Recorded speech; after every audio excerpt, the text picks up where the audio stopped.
నమస్తే welcome to మరో video నేను మీ కేవీఆర్ అదేదో సినిమాలో డైలాగ్ ఉంటుంది కదా ఇంతకు మించి దిగజారడం అనుకున్న ప్రతిసారి అంతకంటే ఇంకా దిగజారే నాయకుడు ఎవడని ఉన్నాడంటే దేశంలో అది చంద్రబాబు నాయుడు అని పదే పదే రుజువు చేస్తూ ఉంటాడు అనమాట.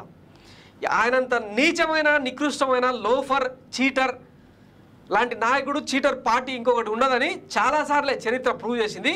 ఇప్పుడు ఇదంతా ఎందుకంటే 2024 పేరుతో మొన్న ప్రజాగలం ఉమ్మడి మేనిఫెస్టోను విడుదల చేసిర్రు ది గ్రేట్ చంద్రబాబు నాయుడు. ఎప్పుడు మొన్న ఏప్రిల్ 30వ తారీఖున అమావాస్య రోజు మధ్యాహ్నం 4 గంటల సమయంలో రిలీజ్ చేసిర్రు. బాగానే ఉంది.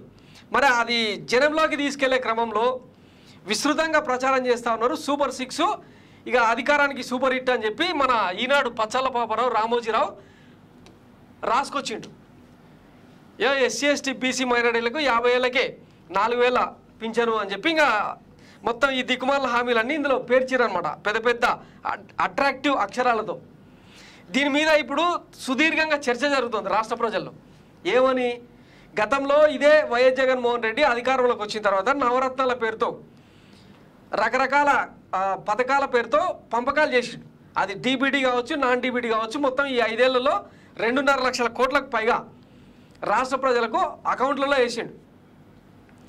వాటి మీద ఇదే పచ్చపత్రికలు ఇదే పచ్చనాయకులు ఏం మాట్లాడినరు, రాష్ట్రం శ్రీలంక అయిపోద్ది, వెనిజులా అయిపోద్ది, ప్రభుత్వాన్ని నడిపే చేత కాదు కానీ ప్రజలకు డబ్బులు ఇస్తే ఓట్లు రాలుతాయని చెప్పి మాట్లాడిన వాళ్ళు అంతకు మించిన వరాలు ప్రకటించిండు చంద్రబాబు నాయుడు. ఇది ఆయన దార్శనికత, విజనరీ. దీని మీద కౌంటర్ చేయడం మానేసి ఈ పచ్చపత్రికలు లుచ్చారాధాలు రాసుకుంటూ పోయినాయి.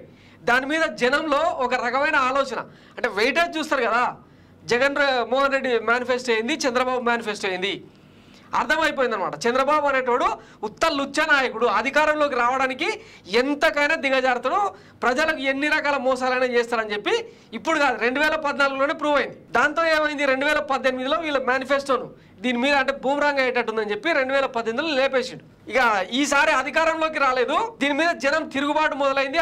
ఇప్పటికే పోస్టల్ బ్యాలెట్లలో ప్రభుత్వ ఉద్యోగులందరూ కూడా 90% 80% పైగా ప్రభుత్వ ఉద్యోగులందరూ టీడీపీని కాదని జగన్మోహన్ రెడ్డికి ఓటేసిన ట్రెండ్ నిన్న చూసినాం.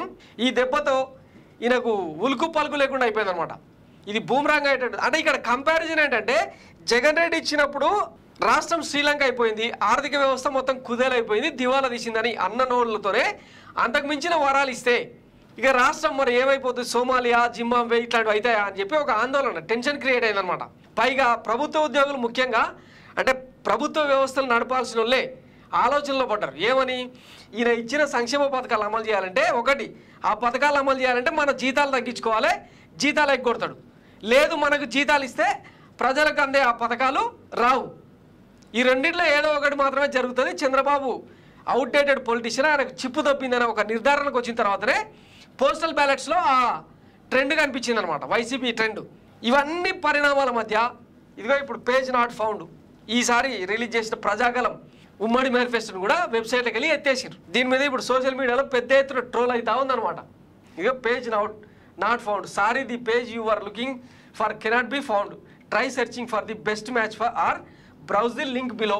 2024 ఎన్నికల మేనిఫెస్టోను వెబ్సైట్ నుంచి డిలీట్ చేసిన టీడీపీ, కావాలంటే మీరు కూడా ట్రై చేయండి అని చెప్పి ఈ వెబ్సైట్ యూఆర్ఎల్ కూడా ఇక్కడ పెట్టిండ్రు, కావాలంటే ట్రై చేయొచ్చు అనమాట. ఇది చంద్రబాబు నాయుడు దార్శనికత.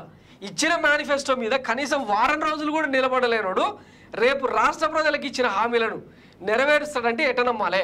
జనం ఏమైనా ఆంధ్రప్రదేశ్ ప్రజలు ఏమైనా చెవులలో క్యాలీఫ్లవర్ పూలను కానీ పెద్ద పెద్ద పూలు ఏమైనా పెట్టుకున్నారా? ఈయన దిక్కుమాల హామీలను మాకు సంబంధం లేదని బీజేపీ ఇప్పటికే చేతులు దులిపేసుకున్నది. కనీసం ఆ ప్రజాగలం ఉమ్మడి మేనిఫెస్టోను చేత్తో పట్టుకోవడానికి కూడా సిద్ధార్థనాథ్ సింగ్ సాహసం చేయలే. దాని మీద ఇప్పటికే బీజేపీ నేతలు వాళ్ళ కౌంటర్ను కూడా ఇచ్చిర్రు. చంద్రబాబు ఇచ్చిన హామీలు అవి ఆయనకే సంబంధం, మాకు ఎట్లాంటి సంబంధం లేదు, మాకు ఆల్రెడీ జాతీయ స్థాయిలో కార్యాచరణ ఉంది, దానికి తగ్గగా మేనిఫెస్టోని రిలీజ్ చేసినాం, మాకు కూటమిలో ఉన్న మాట వాస్తవమే కానీ చంద్రబాబు ఇచ్చిన హామీలకు మాది గ్యారంటీ కాదని చెప్పేసిండ్రు. ఇప్పుడు ఇది క్షేత్ర స్థాయిలో డిస్కషన్ జరుగుతుంది అనమాట ప్రజల మధ్య. సో ఎత్తిపోయినట్టే ఇక తెలుగుదేశం. సో ఇది చంద్రబాబు విజనరీ, ఆయన దార్శనికత. సో ఇట్లాంటి దార్శనికుడికి అంటే ఇచ్చిన మేనిఫెస్టోనే వెబ్సైట్లోకి వెళ్ళి లేపేసే నీచ నాయకుడికి ఇంకా ఓటేద్దామా ఆలోచించుకోవాల్సిన టైం వచ్చేసింది. ఇంకా ఎక్కువ టైం కూడా లేదు. నెక్స్ట్ మండే రోజే పోలింగ్ జరగబోతుంది. ఈ లోపు ఆయనకు సంబంధించిన గత చరిత్ర మొత్తాన్ని ఒకసారి రివైండ్ చేసుకోండి. ఎందుకంటే అరిగిపోయిన రికార్డు లేక ఎప్పుడు కూడా పాత క్యాసెట్నే తిప్పుతూ ఉంటాడు. అదే నిరుద్యోగ భృతి, అదే ఉపాధి కల్పన, అదే సంపద సృష్టి, ఇవన్నీ ఒక బ్రహ్మ పదార్థం. ఆయనకు లోకేష్కు ఇప్పుడు కొత్తగా పవన్ కళ్యాణ్ తప్ప ఎవ్వరికి అర్థం కాని సబ్జెక్ట్ అనమాట. So thanks for watching Myra media. నేను మీ కేవీఆర్. Thank you.